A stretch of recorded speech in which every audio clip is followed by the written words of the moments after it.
एक ऐसे मुद्दे पर जो हर बिहार के आदमी के लिए जानने लायक है। मुद्दा गंभीर है, थोड़ा पेचीदा भी है, लेकिन अगर आप बिहार के रहने वाले हैं या आपके परिवार, रिश्तेदार, दोस्त बिहार में वोट डालते हैं तो ये जानकारी आपके लिए बहुत जरूरी है। तो दोस्तों, आज की स्टोरी शुरू करने से पहले मेरी आपसे एक गुजारिश है, इस वीडियो को पूरा ध्यान से देखिएगा क्योंकि ये कोई मनोरंजन वाली खबर नहीं है। यह आपके वोट, आपके अधिकार और बिहार के भविष्य से जुड़ा मामला है। क्या बिहार में वोटबंदी हो रही है?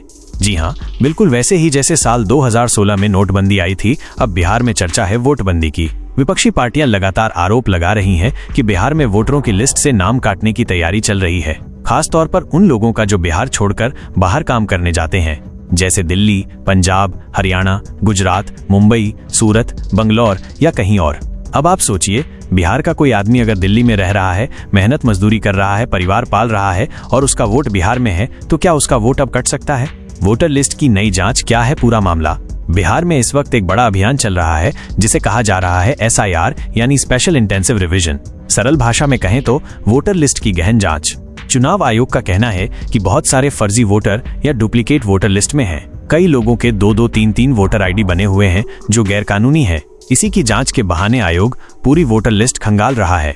अब सवाल उठता है, इसमें दिक्कत क्या है? सही लोगों के नाम रहेंगे, गलत हटेंगे, इसमें बुरा क्या?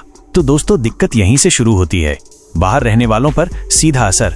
बिहार के करीब 2 करोड़ लोग दूसरे राज्यों में रहते हैं। कोई पढ़ाई करने गया है, कोई नौकरी करने, कोई मजदूरी, तो कोई बिजनेस, पर इनका वोट आज भी बिहार में है क्योंकि इनका स्थायी घर बिहार में है। चुनाव में यही लोग छुट्टी लेकर बिहार आते हैं और वोट डालते हैं। अब आयोग कह रहा है कि जो जहां मामूली रूप से यानी ज्यादातर समय रहता है वही वहीं वोट डाले। मतलब अगर आप दिल्ली में काम करते हो तो बिहार में वोट क्यों? आप दिल्ली में वोटर कार्ड बनवाइए। अब यहाँ दिक्कत ये है कि लाखों करोड़ों बिहारी जो बिहार से बाहर कमाते हैं, रहते हैं, उनका मन, उनका घर, उनका परिवार, उनका गांव, सब कुछ बिहार में ही है। वोट बिहार का कटेगा तो सवाल उठता है, क्या वो लोग अपने ही गांव में वोट नहीं डाल पाएंगे? विपक्ष का बड़ा आरोप। इस पूरे मामले पर विपक्षी पार्टियों का कहना है कि ये एक साजिश है।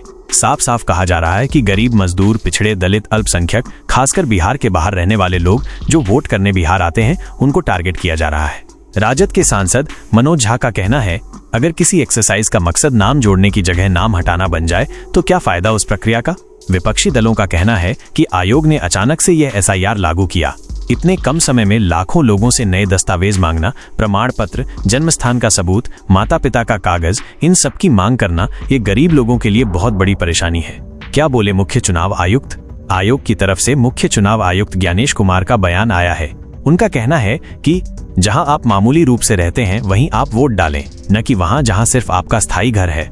इसका सीधा मतलब निकाला गया कि जो बिहार से बाहर रह रहा है उसे बिहार में वोट नहीं डालना चाहिए। अब आप खुद सोचिए, दिल्ली में रहने वाला बिहारी जो सिर्फ 6 महीने मजदूरी करता है, बाकी टाइम गांव आता है, उसके पास गांव का घर भी है, राशन कार्ड भी है, लेकिन काम के लिए बाहर जाता है, क्या ऐसे लाखों लोगों का वोट अब कट सकता है?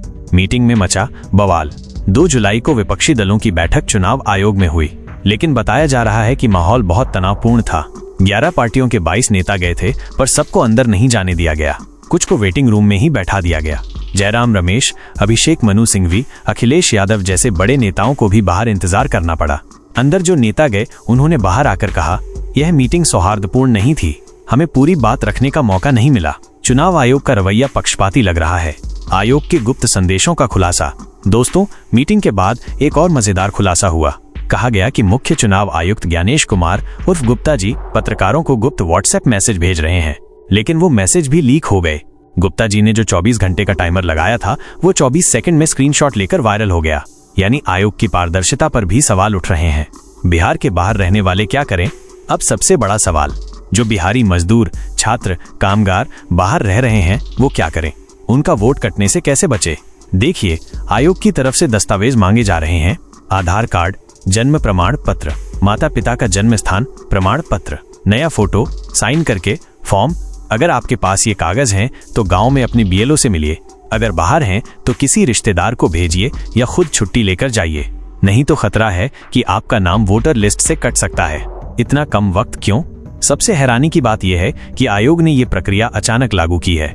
अप्रैल, मई, जून में इसकी कोई चर्चा नहीं थी। अब एकदम से कहा गया कि 1-1.5 महीने में पूरा काम पूरा करो। बिहार में बाढ़, बारिश, खेती बाड़ी का सीजन है। ऐसे में गरीब मजदूर लोग दस्तावेज लेकर कैसे भाग दौड़ करें?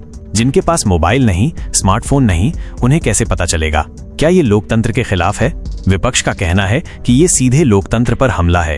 अगर करोड़ों लोगों का नाम वोटर लिस्ट से हटा दिया गया तो चुनाव कितना निष्पक्ष रहेगा? फर्जी वोटर हटाना सही है, लेकिन सही वोटर को परेशान करना, उनका अधिकार छीनना गलत है। लोकतंत्र का मतलब सबको बराबरी से वोट देने का हक। अगर गरीब, मजदूर, बाहर रहने वाले लोग ही वोट से वंचित होंगे तो सवाल उठेंगे, क्या हो सकता है आगे?